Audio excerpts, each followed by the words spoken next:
from what we are used to. That's right. Professor Small would take us through the Egyptology section, and they would write books over a small little painting or a stone writing of a man and a woman standing, giving each other something. Then you hear Osset or Osiris. What? You could write a book over a picture. It is from that corner, therefore, that we needed to start appreciating the writing of our ancestors through what we might call African prints, from the clothes that we wear, African art, from the things that we make. And some of you might just think that this, oh, what a nice piece of stick. No, it's nothing. There's nothing nice about this stick. It is actually, there's nothing nice about it. It is actually a coded language. When you get to India and China, then they teach you about chakras. And you don't see them writing. Yeah. When you go to your dietitians, they tell you about eating in color. Yeah. And you don't see it here. Yeah. When you get into the parts of the body, you tell me you can't see blood, you can't see your gut, you can't see your brain, you can't see what? They're all the systems that are in your body. You can't see them right here. When you get into the bush to harvest your herbs, herbs are coded in the same colors here. You can't see that still?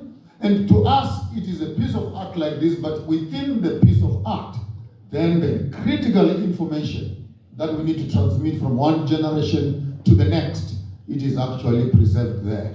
Before I go very far for this afternoon, I want to name this city that I discovered today. I'm going to call this city Kumagaba, which means the place of tins, the place of industry, the place of working. Manchester is one of the first industrialized cities in the world. So I discovered the city this day. And the city from now onwards, it will be called Kumagaba, the place of the tins. Kumagaba. Yeah, when you come to Manchester, you say we are going to the tins. We are going to metal tins. Yes, they came to Africa there. They found people living in their beautiful Mosia Tunyas, and then they said, "Oh, this shall be called Victoria Falls." I have also discovered a place somewhere here called Kumagaba. You tell the Queen and the King, I was here. I've discovered this city also in 2025, and its name will be Kumagaba.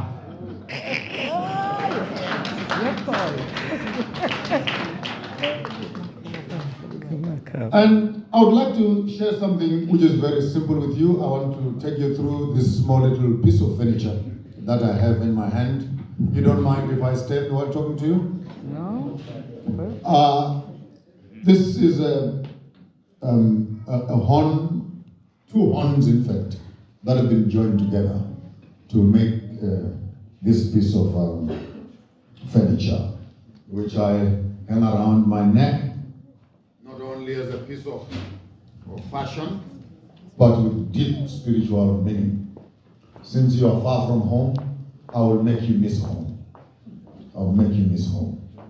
There's a place in places that we have in Africa, we call them Mapako. What do we call them? Mapako means a cave.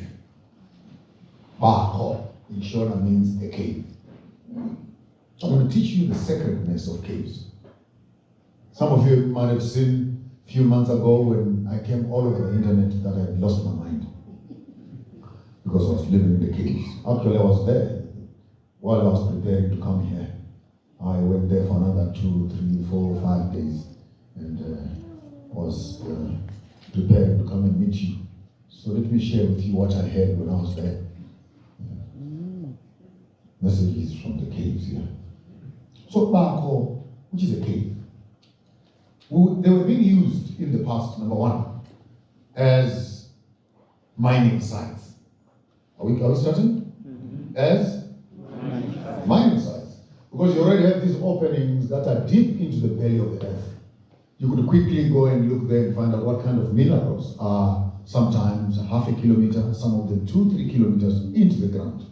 And you already have natural extraction or opening of the mine that has happened. So literally you would go there and pick up your iron ore, your chrome, your copper, your gold, and etc. from the caves. So basically, one of the first and most fundamental functions of the caves where that nature has actually opened up a mind for you. So just go there and grab what is there. Are you all right?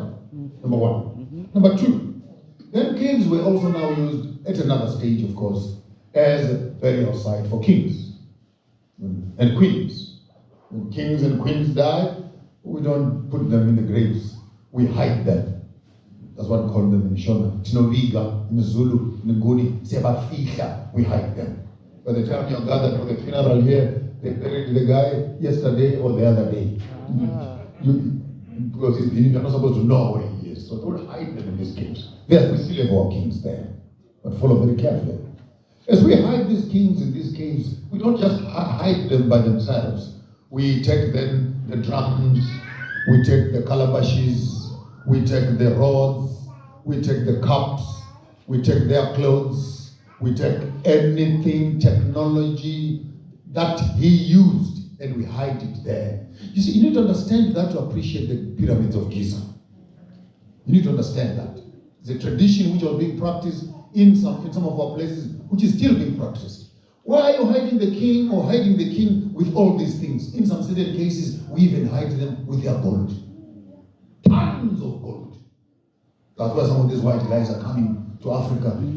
They are tomb raiders. When they come up with movies called Tomb Raiders, they mean it. They literally thieves who come to our forefathers' graves and then they steal they are literal tomb raiders, tomb thieves.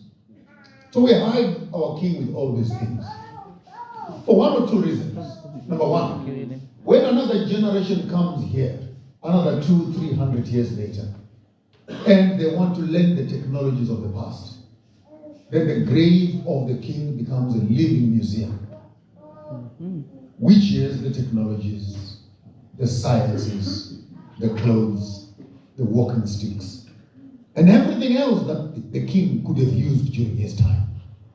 But another factor, again, number three, when we finish harvesting, we take the best of our seeds and we go and hide them also in the caves for protection against fire, for protection against wars, in case other people want to come and take out the best crops. So we go and hide them there. And next year when it rains, then we go back to the graves and we do ceremonies to re-ask for those seeds, to plant again, and when we harvest, we replenish. So literally the graves and the caves became the chest, the storeroom rather, where seeds were preserved. I'm going somewhere, be patient. I'm going somewhere, and I'm going very fast. You can have it. And while these seeds are being hidden there, another function for the caves was the place of initiation for rites of passage, either male or female, or even just rites of passage. I hope when I talk about rite of passage, you just don't think about circumcision. There are lots of rites of passage, which would happen in our community, which are still happening in some of our communities. So the caves became a sacred place because, of course, the temperatures and etc.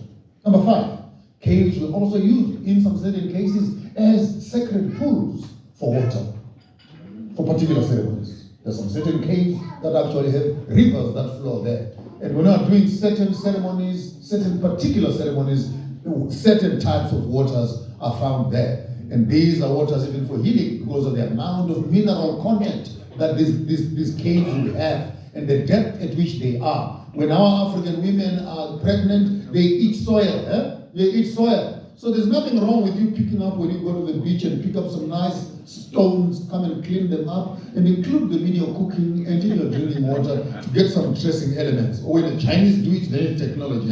When Africans do it, it's primitive. Now go and Google. Stones can be part of purifying water and can also be part of cooking. Indians take that witchcraft there and they put all the herbs inside and then they put it into the pot and then they cook. Have you seen that small little? Then they take it out and all the food already has enough nutrients. In Africa we also would do that. So caves were also used for the purposes of water, sacred waters for particular tasks. But caves were also used. Alright?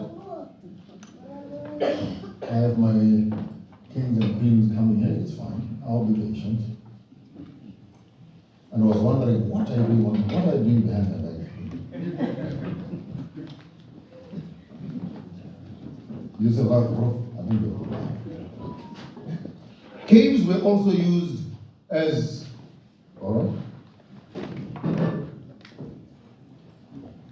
Caves were also used as sacred spaces of safety during times of war. Then people would go and hide in the caves.